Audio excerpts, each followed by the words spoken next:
Militer Israel dilaporkan menggunakan bom fosfor putih untuk melancarkan serangan ke Lebanon Selatan.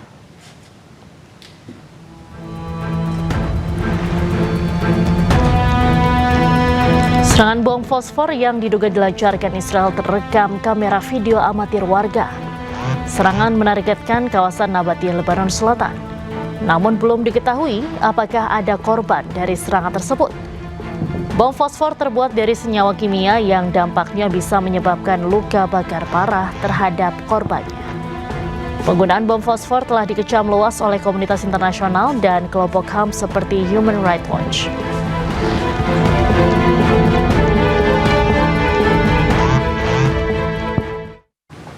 Kepulan asap tebal membumbung tinggi di atas kota Habok di distrik Nabatia, Lebanon Selatan setelah serangan udara Israel yang menargetkan infrastruktur diduga milik Hizbullah. 6 orang tewas dan beberapa orang lainnya terluka.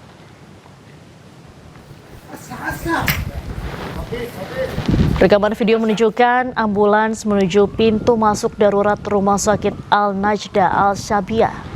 Kantor Berita Nasional Lebanon melaporkan pesawat Israel melancarkan serangkaian serangan udara hebat kurang dari 1 jam setelah tentara Israel mengeluarkan peringatan evakuasi. Kementerian Kesehatan Lebanon mencatat jumlah korban tewas akibat serangan Israel sejak 2 Maret meningkat menjadi 2.618 orang dan 8.094 orang terluka.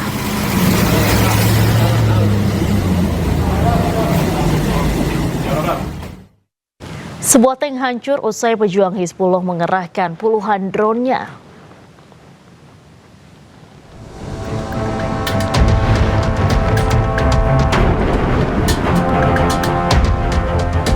Inilah detik-detik saat FPV drone pejuang Hizbullah berhasil menghantam tank Merkava 4 milik Zionis Israel. Meski telah dilengkapi alat penangkal drone, tank IDF berhasil dihancurkan oleh pejuang Hizbullah. Pejuang Hizbullah melengkapi drone dengan peledak anti-tank PG-7 asal Rusia. Pejuang Hizbullah juga mengumumkan operasi melawan penjajah Israel di selatan Lebanon pada hari Jumat. Aksi ini merupakan balasan dari pelanggaran perjanjian perdamaian yang dilakukan Zionis Israel yang terus menggelar serangan udara dan menghancurkan rumah di desa-desa di Lebanon Selatan. Operasi Hizbullah mencakup wilayah Al-Bayada, Pinjebel, dan Hula.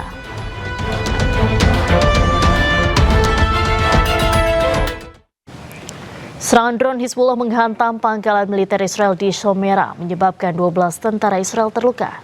Penggunaan drone peledak Hizbullah kini menjadi ancaman terbesar militer Israel.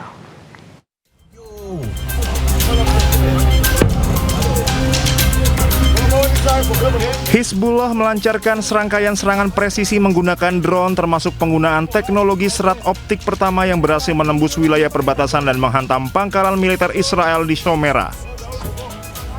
Dalam rangkaian operasi yang berlangsung Kamis, Hizbullah tidak hanya menyerang tank di darat, namun juga berhasil merontokkan aset udara canggih milik Israel. Sebuah drone FPV bermuatan peledak menghantam pangkalan militer Israel dengan telak di Shomera. Drone tersebut menghantam kendaraan lapis baja hingga terbakar hebat. Hizbullah menargetkan 2 tank Merkava menggunakan 2 drone serang dan berhasil mengenai sasaran secara langsung. Militer Israel mengakui 12 tentara mereka terluka akibat insiden ini. Hizbullah juga menyerang kerumunan tentara Israel di pos militer Balat yang baru didirikan di Lebanon Selatan dengan sejumlah drone serang. Penggunaan drone peledak Hizbullah kini menjadi tantangan operasional terbesar. Militer Israel mengakui mereka kekurangan penangkal yang efektif terhadap ancaman yang terus berevolusi ini. Israel mengalami kerugian besar akibat serangan drone Hizbullah. Kekuatan pasukan Israel makin terdesak oleh Hizbullah. Meski gencatan senjata Israel-Lebanon masih diterapkan, bukti lapangan menunjukkan perjanjian tersebut terus dilanggar berulang kali oleh pasukan Israel. Gelombang serangan Israel berfokus pada penghancuran total rumah-rumah di desa-desa di Lebanon.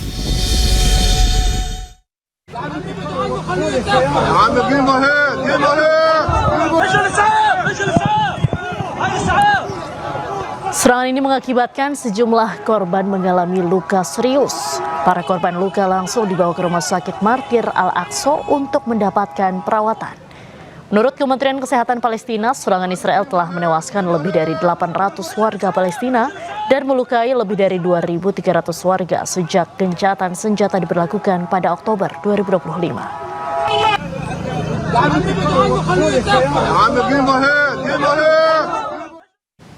Pemirsa, duka menyelimuti prosesi pemakaman seorang remaja Palestina berusia 16 tahun, Ibrahim Al-Khayyat, di Hebron, tepi barat.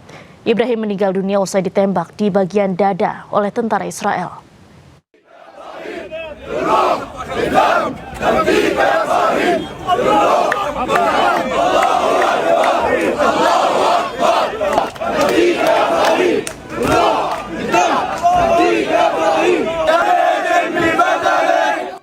Suasana duka menyelimuti prosesi pemakaman seorang remaja Palestina di Hebron, tepi barat.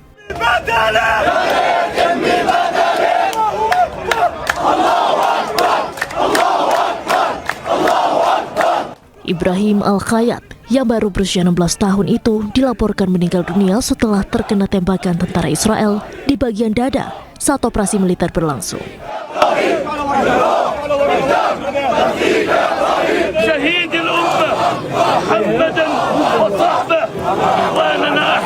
Pihak militer Israel menyebut pasukan melepaskan tembakan setelah sejumlah warga Palestina melemparkan batu ke arah mereka.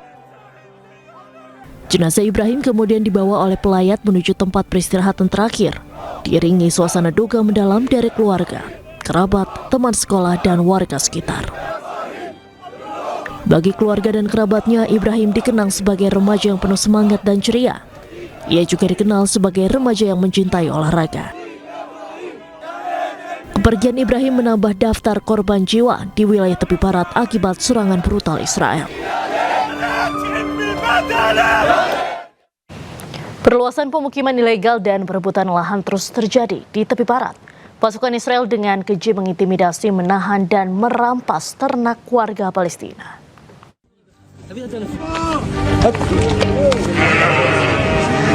Pasukan pendudukan Israel menahan dan mengintimidasi sejumlah warga Palestina di selatan Hebron, tepi barat Palestina. Warga Palestina mengalami perlakuan kasar saat ditahan petugas. Aparat juga merampas hasil ternak milik warga setempat yang menjadi sumber penghidupan utama mereka. Wilayah tepi barat, khususnya Hebron, sering menjadi lokasi ketegangan antara pemukim ilegal Israel dan warga Palestina terkait isu lahan dan sumber daya. Pemukim ilegal bersenjata dan tentara Israel kerap memukuli pekerja di peternakan dan membawa kabur ternak mereka. Selain mencuri hewan ternak, pemukim ilegal Israel juga kerap menggunakan lahan pertanian warga Palestina untuk mengembalakan domba mereka secara ilegal. Seorang pemukim Israel secara tiba-tiba menyerang seorang biarawati Kristen di Yerusalem. Insiden ini terjadi di wilayah dengan sensitivitas agama dan politik yang tinggi.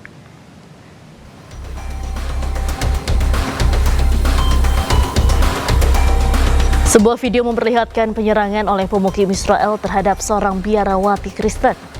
Terlihat aksi agresif pelaku yang tiba-tiba mendorong korban hingga tersungkur. Bahkan pelaku tega menendang korban yang sudah terjatuh. Warga sekitar tampak langsung mendatangi korban. Insiden ini pun memicu kekhawatiran atas perlindungan terhadap tokoh keagamaan di kawasan tersebut.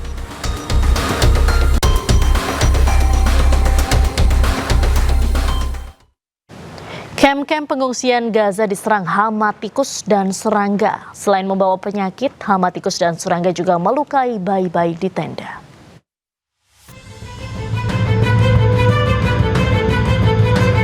Situasi di kamp-kamp pengungsian Gaza semakin mengerikan.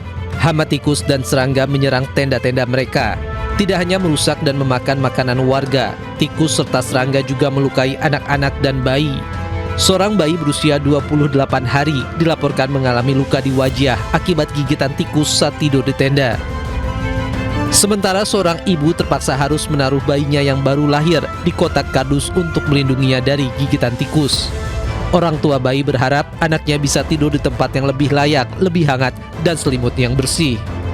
Ledakan populasi tikus dan serangga diduga akibat hancurnya infrastruktur sanitasi, penumpukan sampah yang tidak terangkut, dan kondisi tenda yang tidak layak.